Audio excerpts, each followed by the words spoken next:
Hey, good morning, everybody. Thanks for joining this morning. Listen, I was a little surprised and a little excited about the verse um, that I came to, that was given to me this morning to share with you. It really goes along with what I talk about Sunday morning and what I talked about last Sunday morning. So, if you're a church member, this will just be a little bit good reinforcement. The verse is in Ephesians, and it's in chapter 5, and it's in verse 2, and it says, "Walk in love as Christ also has loved us and given himself for us, an offering and a sacrifice to God for a sweet smelling aroma." So the first thing is, and in verse 1 it talks about being imitators of God, and so now in verse 2 it's that imitating God, it says, is to walk in love. It's to live a life of love. It's to live a life.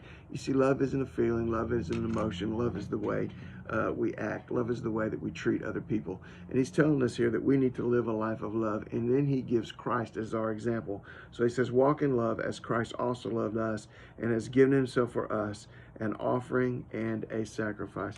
You see, it's sacrificial living is the way that God calls us to live, because that's what Jesus did.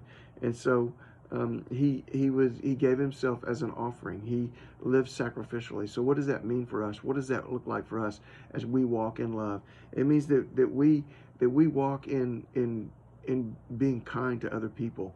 We walk in forgiving people who have wronged us. We walk in the way of serving other people. We should be those who are serving others and helping them. There's a place in Philippians where Paul says, let every man look out not for his own things, but also for the things of others.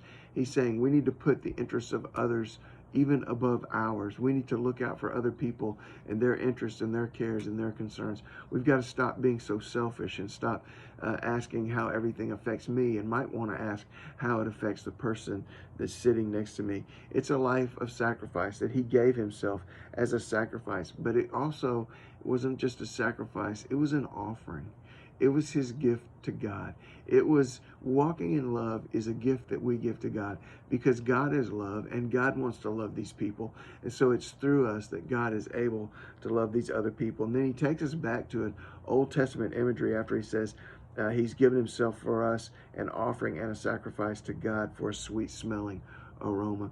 There are often sacrifices and offerings, or offerings that were made to God, and they were placed on the altar, and they would burn, and the smoke would go up, and it was said that it was a sweet smelling aroma to God. And it means that it was acceptable to God. It means that God approved it. It means that God loved it. It was something that God liked and accepted and appreciated. So when Philippians says that Christ emptied himself, he emptied himself and he became a sacrifice and an offering for us. That's the way that we're supposed to live as well. We're supposed to empty ourselves of our rights and our privileges and our desires. We're supposed to forgive. We're supposed to be kind. We're supposed to be served. We're supposed to sacrifice and empty ourselves and live in this life of love. And when we do, that life of love is an offering to God, and it's acceptable to him, and it's a sweet smelling savor in his presence.